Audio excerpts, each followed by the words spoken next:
So, you're a new gun owner, or maybe you're about to be, or perhaps it's just that you're new to the defensive side of the firearms community. Either way, welcome to a wonderful community, except for a few crazies out there. I'm glad that you've made this decision to be better prepared to defend yourself, your family, and maybe even the lives of others. I am Gant Carter with GTD Firearms, a small firearms tactics training company based here in western Oklahoma. I have for you 3 recommendations for new gun owners, or those who are new to the defensive side of gun ownership. When it comes to gun ownership and operating a firearm, there is no more important aspect than safety and how you handle the gun. Safety and gun handling go hand in hand together. When it comes to safety, there are the 4 universal safety rules that really anyone that is ever going to be in a room with a firearm, whether they're going to operate it, fire it, or own it, or anything, should know about a firearm. They're also called the commandments, the 4 commandments of gun use.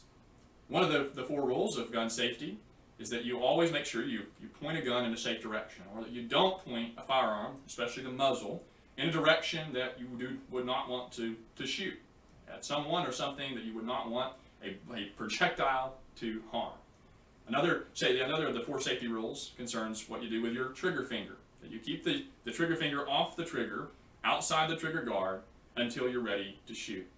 One easy way to remember the trigger finger, the trigger safety rule, is that your trigger finger stays here. This is home, stays along the slide. When it's ready to go to work, it moves inside the trigger guard, and then that's when your sights are on target, you're ready to press a shot. A 3rd safety rule of the 4 universal safety rules for gun use is that you treat every firearm like it is loaded. There's nothing more dangerous than a gun that is assumed to be unloaded. Maybe someone says it's unloaded, when that isn't the case. And so as a general rule, it is good firearms practice to treat every gun like it is loaded. The 4th and final of the 4 safety rules, universal safety rules, is that of knowing your target and what's beyond it. It's important to keep in mind that we are responsible for every round that leaves the muzzle of our firearm. Legally, ethically, whether it's in a confrontation or whether it's just at the range practicing, we need to be careful about where we're pointing our gun, and even if we are intentionally discharging rounds, know your target and what's beyond it. The NRA safety rules are 3 that break that down in a simple and easy way to remember. 1 is to never load the gun until you're ready to use it. The 2nd is never put your finger on the trigger until you're ready to shoot. A 3rd is never point the gun at anything that you don't intend to destroy or would not want to destroy. There are other safety principles and other rules that are beyond the scope of this video. There's things like range etiquette when you're taking a training class, a lot of things that are important to learn. It can seem maybe too much at first, but they're important to keep in mind and to learn as you grow within your understanding of safety with a firearm. Along with safety is that of handling and the operation of your firearm. It is important, really essential, that you know how to operate, how to work and handle the gun that you now own. Let's take a semi-automatic pistol. You need to recognize any controls there might be on the pistol. You need to recognize how to operate the slide that reciprocates. There are a number of things that are important to know about the operation of your gun. It's important for safety. It's also important for the efficient performance with a firearm. One very important thing to know is how to clear out a firearm, how to unload and make safe, as it were, the specific firearm. So take this particular pistol here. In order to make it safe or to clear it, make sure that it is unloaded, we would first remove the magazine, place it aside, and then rack the slide. We rack the slide to the rear with force. We want to make sure that we visually see the round exit the chamber. You can rack the slide in a number of ways. You can come over the top. You can use the rope and pull method. And then once you've racked the slide to remove the round from the chamber, the magazine is still out of the pistol. You then want to lock the slide to the rear on the semi-automatic pistol if that is an option. To do that, you pull the slide to the rear again and push up on the slide lever. Recommendation number 2 could simply be said as shoot.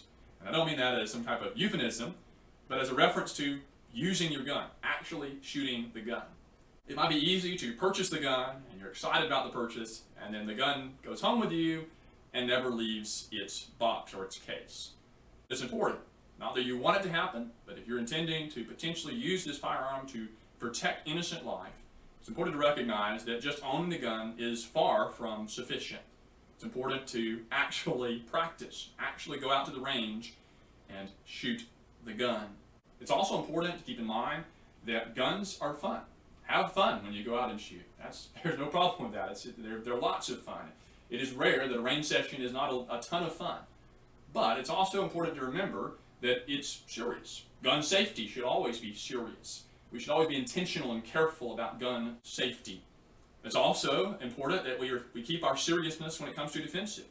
This is a life and death matter that might potentially happen. We need to use a firearm for defensive purposes.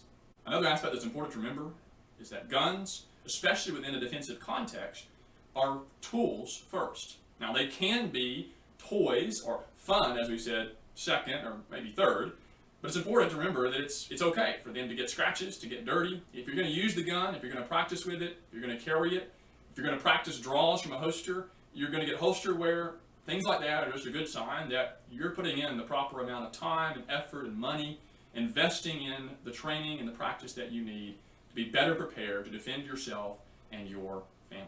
I don't think I can stress enough the value of dry fire.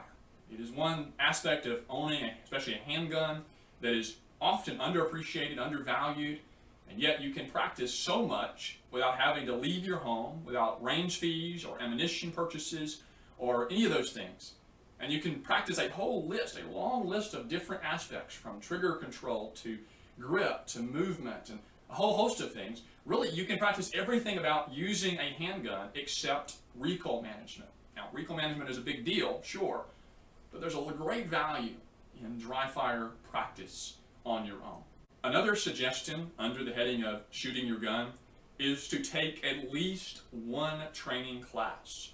Find instructors that are recommended highly, that have good reviews. There are a lot of instructors out there that are great. There are some, yes, that maybe aren't so great.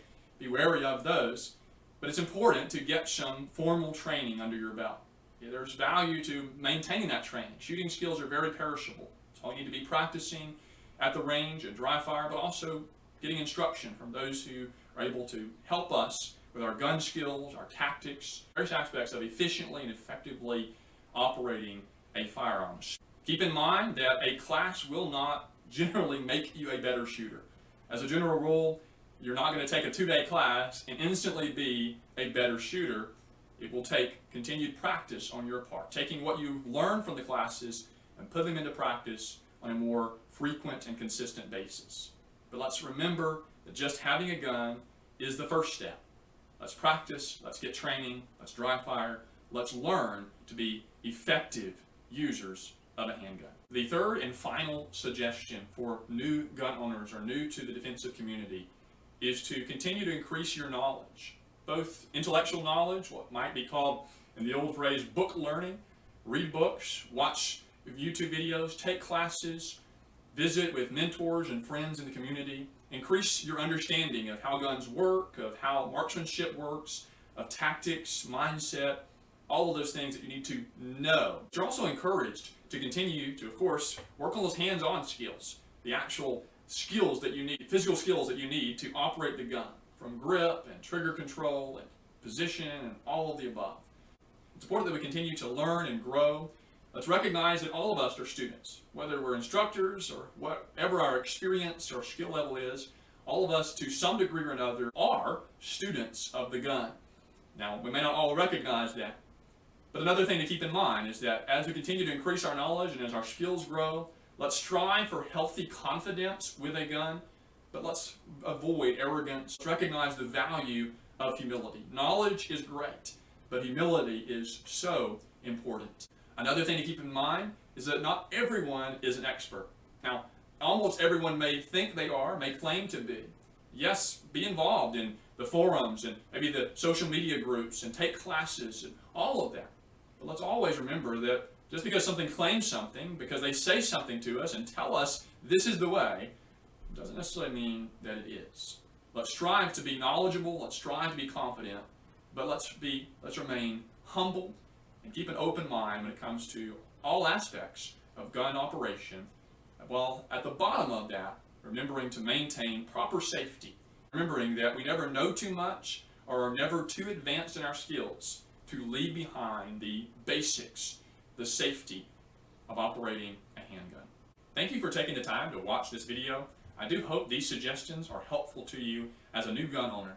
If you have any questions or comments about any of this, please reach out to us at GTD Firearms, where we're training for the fight we hope never happens.